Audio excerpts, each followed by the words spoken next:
ሰላም እንዴት ናችሁ? የሃይላይት ቴክ አካዳሚ የዩቲዩብ ቻናል ቤተሰቦች ዛሬ የምንማረው ኮምፒውተር የሚለውን ነው እና በአጭሩ ኮምፒውተር ምን ማለት እንደሆነ የኮምፒውተር ደግሞ ዋና መሰረታዊ ተግባራት የሚያከናውኑልን 4 ተግባራት አሉ። እነሱ እናያለን። ሌላውም ደግሞ ስቶሬጅ ላይ ደግሞ SSD እና HDD የሁለቱን ልዩነት እናያለን።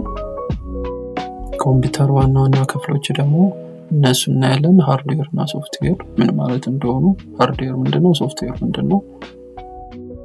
ሌላ ደግሞ ኮምፒውተር ምን ስራዎችን ይሰራል፣ በኮምፒውተር ምን አይነት ስራዎችን እንሰራበታለን የሚለውን እናያለን። ሌላው ደግሞ በየቀኑ የምንጠቀማቸው ላፕቶፕ፣ ዴስክቶፕ፣ ታብሌት፣ ስማርትፎን ናቸው። እነዚህ ምንድን ናቸው፣ ልዩነታቸው ምናምን በሌላ ቪዲዮ እሰራላችኋለሁ። ለአሁን በየቀኑ የምንጠቀማቸው እነዚህ 4ቱን ነው ማለት ነው። ላፕቶፕ፣ ዴስክቶፕ፣ ታብሌት እና ስማርትፎን ማለት ነው። እና መጨረሻ ላይ አጠቃላይ ያለ። በቀጣይ ደግሞ ሂስትሪ ኦፍ ኮምፒውተር እናያለን። መጀመሪያው ዋት ኢዝ ኮምፒውተር ወይም ኮምፒውተር ምንድን ነው የሚለውን ስንጀምር፣ ኮምፒውተር ማለት መረጃን ወይም ዳታን ተቀብሎ እና ፕሮሰስ በማድረግ ውጤት የሚሰጠን ነው። ለተጠቃሚዎቹ ለወደፊት አገልግሎት ማስቀመጥ የሚችል ኤሌክትሮኒክስ ዲቫይስ ነው ማለት ነው። በአጭሩ ኮምፒውተር ማንኛውንም ስራ ለመስራት እና በዋናነት በ4 መሰረታዊ ተግባራት ያከናውናል። አንደኛው ኢንፑት ነው። ኢንፑት መረጃን የምናስገባበት ማለት ነው። መረጃን የምናስገባው ደግሞ በምንድነው? በማውዝ፣ በኪቦርድ እና ማይክሮፎን ሊሆን ይችላል። ጽሁፍ፣ ምስል፣ ድምጽ ሊሆን ይችላል። በእነዚህ ኢንፑት እናደርጋለን ወደ ኮምፒውተሩ ማለት ነው። ሁለተኛው መረጃ ማሰናዳት ወይም ፕሮሰሲንግ ነው። የገባውን መረጃ ኮምፒውተሩ እኛ በሰጠነው ትዕዛዝ መሰረት ያሰላል፣ ያደራጃል፣ ይለውጣል ማለት ነው። ይህም የሚሰራው ኮምፒውተሩ CPU በሚባለው የኮምፒውተሩ አንጎል ማለት ነው። ሴንትራል ፕሮሰሲንግ ዩኒት ይባላል። ሶስተኛነት ደግሞ አውቶፑት ነው።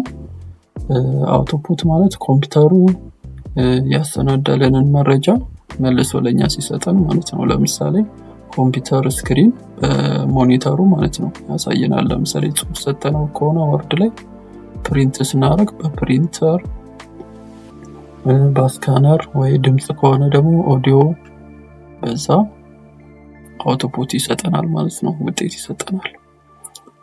መረጃ ማከማቻ ደግሞ የምንለው ወይም ስቶሬጅ እየሰራነውን ስራ ለወደፊት እንድንጠቀምበት ኮምፒውተር ውስጥ ሃርድ ዲስክ ወይም SSD ሶሊድ ስቴት ድራይቭ የሚባል አለ። አዲስ እየመጣ ነው እሱ ላይ ያስቀምጥልናል። ወይም በፍላሽ ዲስክ ማስቀመጥ እንችላለን። ይሄ ቅድም ያየነው ነው። ኢንፑት ያስገባልን፣ ፕሮሰሰር ላይ ወደ ስቶሬጅ ያስቀምጣል፣ በዛ አውቶፑት ይሰጠናል ማለት ነው።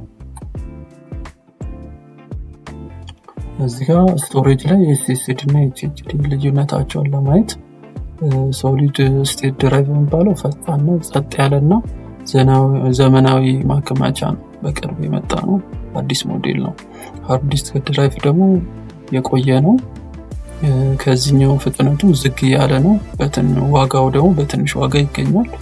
ሶሊድ ስቴት ድራይቭ ደግሞ ቺፕ ነው፣ ዋጋው ከፍተኛ ነው። ይሄን ልዩነቱን ለማየት ነው። ያው ሃርድ ዲስክ ድራይቭ ይሄን ይመስላል። SSD ደግሞ እንደዚህ አይነት ነው ሞዴሉ። የኮምፒውተር ዋና ክፍሎችን ስናይ ደግሞ ኮምፒውተር በሁለት ዋና ክፍሎች እንከፍለዋለን፣ ሃርድዌር እና ሶፍትዌር ብለን ማለት ነው። ሃርድዌር የምንለው ፊዚካል ፓርት ኦፍ ኮምፒውተር ማለት ነው። በአይናችን ልናያቸውና ልንዳስሳቸው የምንችላቸውን ፊዚካል ፓርት ወይም ሃርድዌር እንላቸዋለን።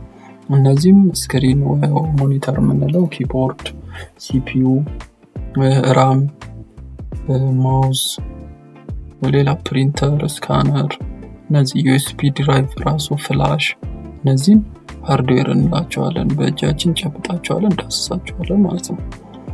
ሶፍትዌር የምንላቸው ደግሞ በእጃችን የማናያቸው ናቸው፣ የማይዳሰሱ ፕሮግራም ስብስቦች ናቸው።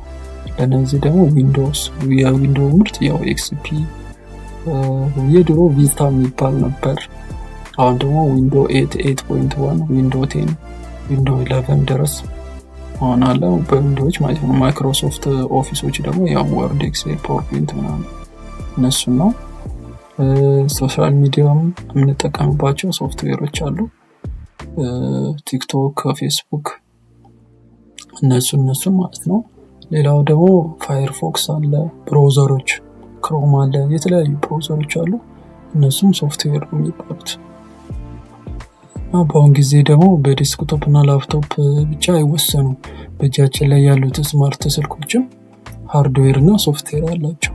ሃርድዌሩ ያው ቀፎ ቢሆን ሶፍትዌሮቹ ደግሞ የተለያዩ ያው ከፌስቡክ ጀምሮ የተለያዩ ሶፍትዌሮች አሉ፣ ሶሻል ሚዲያ ሶፍትዌሮች። ራሱ አንድሮይድ አለ፣ የአንድሮይድ ስልክ ከሆነ አይፎን ከሆነ ደግሞ አይኦኤስ አይፎን ኦፕሬቲንግ ሲስተም ማለት ነው። እሱ ደግሞ ሶፍትዌር ብለን እንይዘዋለን ማለት ነው፣ እንጠራዋለን። ሌላው ደግሞ ኮምፒውተር ምን ስራ ይሰራልናል፣ በኮምፒውተር ምን አይነት ስራዎችን እንሰራለን የሚለውን ስናይ ኮምፒውተራችን ያው የተለያዩ ጽሁፎችን እንጽፋለን፣ ዶክመንት ማዘጋጀት፣ መጻፍ፣ ወርድ፣ ኤክሴል፣ ፓወርፖይንት ሊሆን ይችላል። ኢንተርኔት እንጠቀምበታለን፣ ኢሜል እንልካለን፣ ቪዲዮ ኤዲቲንግ እናደርግበታለን፣ ግራፊክስ እንሰራበታለን፣ ፕሮግራሚንግ የተለያዩ ኮዶችን እንሰራለን፣ ጌም ወይ ጨዋታዎችን መጫወት እንችላለን በኮምፒውተር ማለት ነው። በየቀኑ የምንጠቀማቸው ደግሞ ያው ቅድም እንደነገርኳችሁ ላፕቶፕ እንጠቀማለን፣ ዴስክቶፕ፣ ታብሌት፣ ስማርትፎን በዋናነት ስልካችን ያው በአሁን ጊዜ እንደ በፊት ሰዓት ሰው እንደሚይዘው አሁን ስልክ ዋና ነገር ሆኗል። መሰረታዊ ነገር ከምግብ ምናምን ቀጥሎ ስልክ ነው ማለት ነው። እና ያው ለዛሬ እዚህ ላይ በቃናል። በቀጣይ ደግሞ ሂስቶሪ ኦፍ ኮምፒውተር እናያለን፣ የኮምፒውተር አይነቶችን እናያለን በቀጣይ። ለአሁኑ ጨርሰናል። ላይክ፣ ሼር፣ ሰብስክራይብ እንደውም ኮሜንት ማድረጋችሁን አትርሱ።